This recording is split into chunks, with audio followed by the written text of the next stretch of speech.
and thanks for tuning in. We appreciate your partnership in serving the kids and adults at Highrock. We want our church to be a place where people of all abilities can feel comfortable learning and worshiping Jesus.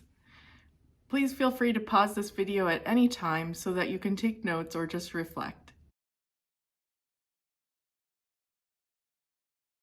My name is Amy Moy, and I've been attending Highrock since 2002. I met my husband at Highrock, and we have a beautiful daughter named Evie. Evie is a spunky, happy kindergartner who loves to dance and loves to visit playgrounds. She also happens to have Down syndrome, which is an extra copy of the 21st chromosome. She also has loved Kidsrock. I'm honored to share with you today about ways that you can help kids like Evie and people with other kinds of abilities to enjoy coming to Highrock. I'd first like to review the vision statement and the mission statement of the Highrock Accessibility Ministry. The vision is to make Highrock a spiritual home for people and families experiencing disability so that they feel embraced as members of Highrock Church, as members of the body of Christ, essential to fulfilling Highrock's mission of personal connection with God, with others, and with the community. The mission, therefore, is to provide a disability or accessibility ministry at Highrock that fulfills the church's vision and mission of including all people in God's promise of love and redemption through accessibility. To do this, it will apply to all aspects of church activity and programs.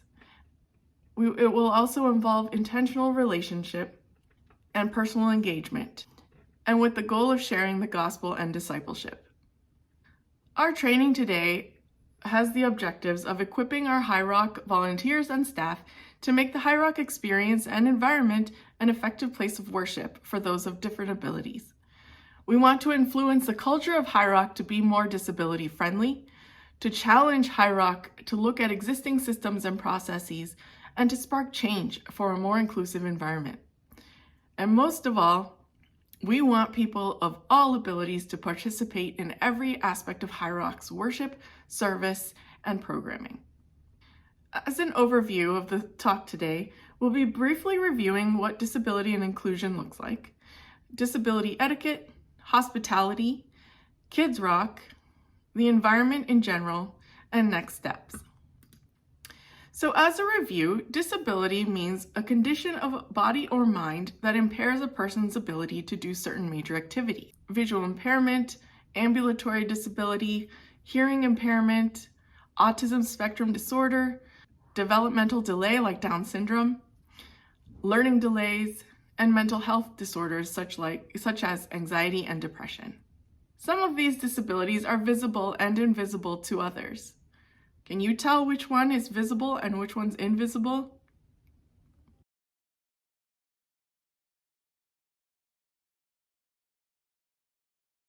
Somebody with a hearing impairment, you probably can't tell immediately that they can't hear you when you call their name. Or they may not respond as you expect them to according to social norms. I love this picture because it tells the difference between equality, equity, and inclusion. And our goal is inclusion. If you can tell, the boxes were removed as a barrier for all three people in the picture to the furthest right. And therefore, there was nothing standing in their way, and everyone could participate. And that's the goal here today.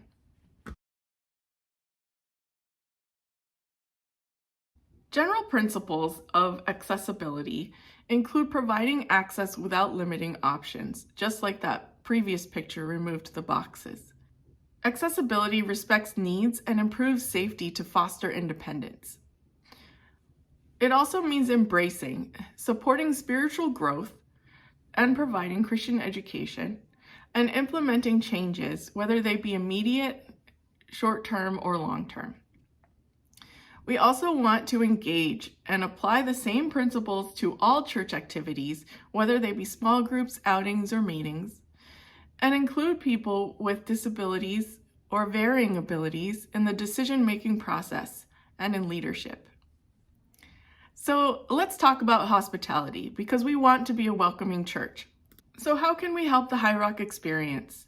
Well, we have a welcome team, and that's just a wonderful first line of contact. We also have buddies and companions who can be identified to be ready to sit with somebody who's an adult or a child in the worship service of their choice. And that link can be made by the welcome team as they identify those who can use special assistance to be able to participate, that they can be introduced to a buddy or a companion. Also, we have an accessibility intake form.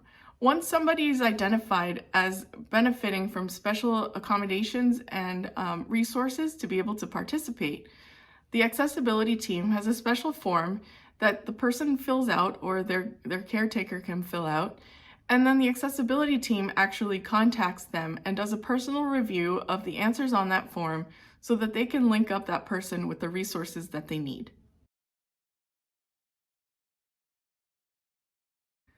So let's talk about disability etiquette and how to behave when you do meet somebody who has a disability. First of all, use age-appropriate language and tone, speaking directly to the individual, making eye contact. People with disabilities often are ignored and their companions are spoken to more. Another thing is, do not pat someone on the head. They are not a pet. Remember that not everyone is comfortable talking about their disability, and they may not want to talk about it. So get to know the person first and then ask appropriate questions in light of wanting to know them more. And definitely no pity. Many people who have disabilities have full and active lives, and they want to be understood and accepted for who they are. We also don't pray for a cure. People may not appreciate this as they see themselves as a whole person, and praying that their disability goes away, that's what makes them who they are, and that would be inappropriate. Well, so what should we say? It can often be very uncomfortable to know what to say to somebody because you're afraid of being awkward or saying the wrong thing. But honestly, the first thing to say is, hello, how are you? Introduce yourself. And definitely don't panic. Just don't be awkward. There's a cool acronym called HIDE, which stands for hello, introduce yourself, don't panic, and end the awkward. So be natural, be aware, make eye contact, and smile. Be welcoming with your body language and don't stare. You want to talk with and not at an individual. Now, if a child asks questions, encourage them to speak to the disabled person rather than to keep a distance.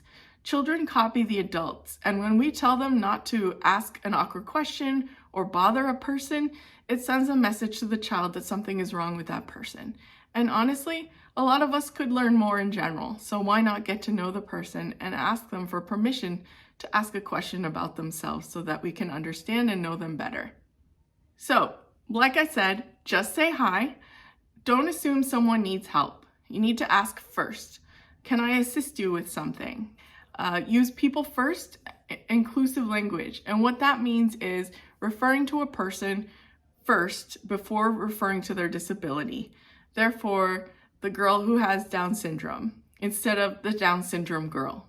The boy who has autism instead of the autistic boy. Because they're defined by more than their diagnosis. We also want to assume ability. Some may have the same aspirations that most people have, and the person may understand more than they express. That's the case with my daughter. Evie uses a communication device because her muscle tone is not strong enough to form words very quickly or coherently, but yet she understands every single thing that she hears from us. In fact, maybe sometimes too much. And she's a sponge, but we don't know how much they can interact with us sometimes because they can't express themselves as well. So always assume ability until you're told otherwise. Visual impairment is definitely something to consider when we're designing any part of the worship service, sermon notes, or the worship experience. To greet somebody with visual impairment, you still say, hi, my name is so-and-so, welcome to Highrock. Can I provide any assistance? And so if they decline the assistance of your arm to guide them, you can use directional language to guide them so that they know where things are located.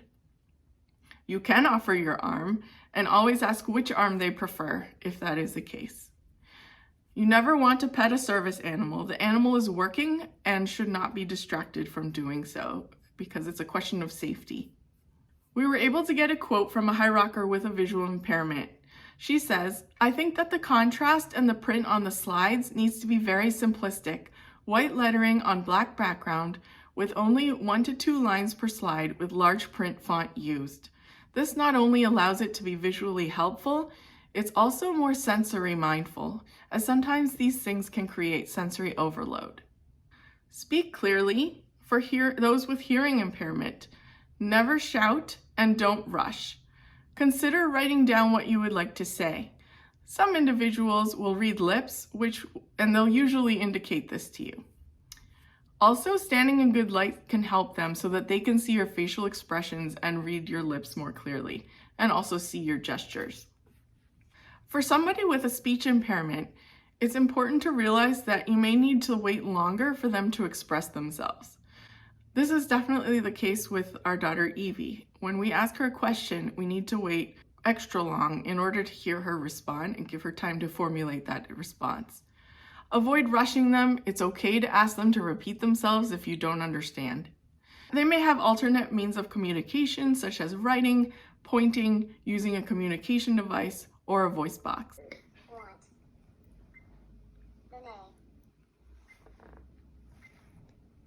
Amusement park. You think Renee's going to take you to the amusement park? Yes. Yes, you do. Again, do not shout. They don't have trouble hearing. They just have trouble speaking. Mobility impairment. A person who uses a wheelchair may be able to do limited walking, so could possibly transfer to a chair. So always keep their wheelchair or crutches or cane within reach. A person's wheelchair or other mobility device is part of their body space, so avoid leaning or holding onto the wheelchair unless you ask their permission. Sitting or kneeling to achieve the same level is respectful for conversations when talking with somebody who's sitting in a wheelchair. And again, ask before you assist. An unexpected push could actually cause them to lose their balance. If taking photos, make sure that the photo site is accessible so that there's no question of inclusion. For example, taking pictures on a rocky hill may not be very accessible to somebody in a wheelchair or who uses a cane. So, worship for adults. Should I offer a bulletin to somebody who's developmentally disabled? Yes, because again, assume ability. So offer it to them, and that will be a simple gesture of including them. Here's a good question. What if somebody with a developmental delay is making others uncomfortable during the service? We will have volunteer companions to come alongside people and sit with them during worship to provide support and companionship. A sensory area close to the worship space will be available for those who are struggling with sensory issues. Awareness training provided to the congregation will help us all show best how to love and include someone. This slide shows important feedback from one of our Highrock teens. He says, "The most important thing is for people to make me feel welcome." And how do we do that? We talk to him, listen to him, and smile. We help him out with strategies if he asks, but not rushing behind him asking, "Are you okay? Are you okay?" This draws attention, which is more stressful. He also recommends having an open mindset and coming into the interaction positively. He doesn't want to be seen as a problem to solve, but instead that this person is something. This person can grow with God. He knows that he needs a place to retreat, somewhere that's out of the way but not wholly excluded. For him at the mill, the partial wall at the back of the mill was perfect. He wants to see God's love through relationships. Having sensory kits or fidget toys for kids who need it, who have sensory issues, can help a lot. He thought that considering a therapy dog somewhere might be helpful. And he also stated that it's very hard for some people with special needs to sit still and listen to the sermon. Having people who can be called to sit with somebody can be very helpful. So let's move to Kidsrock and apply these same principles. I want to remind you that every child is different, even if they have the same conditions. And every child should be included, even if they need different ways of accommodating their needs. So here's a real life issue for you. A child who is developmentally delayed, nonverbal, and needing assistance to participate wants to come to Sunday school for the first time. What tools do our Highrock teachers have in order to include her? First, we have the accessibility intake process. And again, that is triggered by the welcome team or whoever else is aware of their situation, and they link them with the accessibility team to do the intake form and discuss concrete needs. Some kids will be assigned a one-to-one aide or buddy, so they can be nearby when they need help. Some sensory bags can be provided in the classrooms. And we may also train some key people to understand the communication devices that children may arrive with. An analogy of how it is for nonverbal children communicating with verbally is the analogy of having marshmallows in your mouth. They know what they want to say, but they have marshmallows impeding their progress. And that's kind of what it's like for my daughter, because her muscle tone keeps her tongue from performing as well as mine. So keep that in mind, and if you do ever encounter someone with a communication device, it's something that you can just take their lead on, and they're usually happy to include you in how they use it, and the caregivers can also train whoever's using it most with that child. We can also include a social story on our church website, and social stories serve the purpose of helping a child to see pictures and express themselves about the experience that is to come. Here are some teaching adaptation suggestions, and please don't feel stressed about it. We don't expect people to be professionally trained teachers in Kidsrock, but just some general tips. So if the concept of the story is quite complex, we still want the child to understand the main message. So boiling down to the key concept, like Jesus helps me when I'm afraid, can help them to still get the message. We also can personalize a lesson by using their names in the story or relating it to their family and friends. And this applies to anyone of all abilities to say that Jesus loves Evie, and it really becomes more personal. Dancing, action, and motion, they totally work. Sign language is great too. I know my daughter personally loves any songs with motions, and it really brings it home. So that's a great tool. And paying attention to different learning styles of the kids, whether it be visual, auditory, tactile, hands-on learning, all of those are great ways to learn. And the lessons usually offer multiple angles of learning the concept. But we can modify activities for the person so that they can still participate in an alternative role if direct participation is not as feasible. Sometimes a child might need a break, and so providing sensory materials and a safe place for stress reduction is important. Also remember that an open, unstructured playtime can be stressful, so offering choices of activities for them, do you want to play with Play-Doh or do you want to color, can be comforting to them. For an aide or a buddy working with a child, helping them to participate when directions have been quickly given is really useful. And also reviewing the lesson in a less distracting place, using pictures for games that require other forms of understanding. You also need a space to get calm and then a space to be calm. And that might look like another room where they can jump around or get out some energy and stress, and then a space like a sensory room to be calm once they're calm. It's definitely important to avoid fake or condescending praise. I alluded to social stories before, and that's part of preparing the child. Preparation ahead of time is key for a child who has issues like learning delays or anxiety.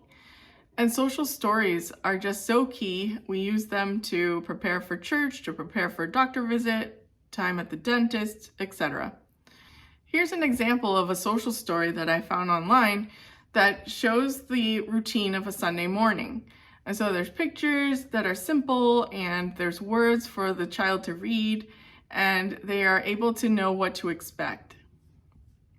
Also, getting the music list ahead of time can help the child to feel like they are hearing familiar songs. So providing access on a Spotify playlist from Kidsrock can help the child learn the music during the week. Also, noticing classmates who gravitate towards the child, mentioning this to the parents can form a potential friendship so that they can also form relationships with their peers. I know I appreciate knowing when a child is especially interested in getting to know Evie. Sensory tools are an aid for distracting, encouraging, stimulating, and calming students. So they serve different roles. They can be available to individuals who need them. They should not be viewed as toys. Parents should be encouraged to provide sensory aids for their own child, but Kidsrock will have some resources available so that if they don't have something with them, there are some tools for our teachers. Here's another situation that might arise. A child is hitting and thrashing and shouting in the classroom. What is the best way to address their behavior? Obviously, there's no clear answer for this, but kids don't know how to process their emotions quickly. Think about the stress response. What may have triggered the child? And I'm not going to read this whole diagram, but just to bring home the point that a child might be fighting, flighting, or freezing because they're stressed. And so if they're yelling, that is part of their fight, their stress response. And that's just the way that they respond. Whereas another child might try to run away or suddenly lose focus and be very inattentive to the activity. And that actually could be a sign of stress, and perhaps a break in the hallway for a minute with their aid might help so that they can regroup and then come in and fully participate. Overstimulation is a possibility for anyone, anywhere. And de-escalation tips can be helpful in those situations. So, as I said before, having options for playtime that they can choose from instead of a free-form look for yourself to what can occupy you kind of structure, that makes a difference for them. Keeping overall noise levels to a low volume is helpful, and setting firm boundaries and sticking to them is good, such as everyone keeps their hands to themselves, or when you want to speak, please raise your hand and the teacher will call on you. Allow sensory breaks when needed. Use transitional cues, such as some teachers sing a cleanup song when it's time to transition to the end of the service and getting ready to see their parents, and that's really helpful as a cue for the children.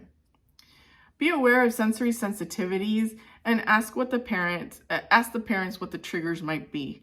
For my child, loud cheering or immediate clapping for her is actually very stressful as a sudden sound and emotional response, and that makes her sob hysterically. So I usually tell the teachers, please don't clap. She likes thumbs up and high fives and good job. And that helps everyone feel equipped to be able to provide positive reinforcement in the way that she receives it best. Acknowledging a child's emotions are so valuable and important. If they're feeling angry and hitting and thrashing, then to say, I think you feel frustrated or angry or sad, and I'm here to sit with you so I can help you to calm down, and maybe you can tell me more about it. Meltdowns, well, there probably is an immediate response first of removing the child from the stimulus. Find a place to, again, get calm and be calm. Using first then language can be helpful. Saying, first we will color or listen to the story, and then we're going to play with the kitchen set over here. That can help the child to expect what's ahead and not only have something to look forward to, but have less unknowns during their time at church. Next steps are to include, embrace, and engage all those who want to come to meet Jesus at Highrock Church. And again, you don't have to have all the answers. Just say hi, get to know them, form a relationship, and they will already feel quite welcome. If you have any further questions, please contact the Highrock Accessibility team. Thank you so much for spending time with me today, and I hope this training was helpful.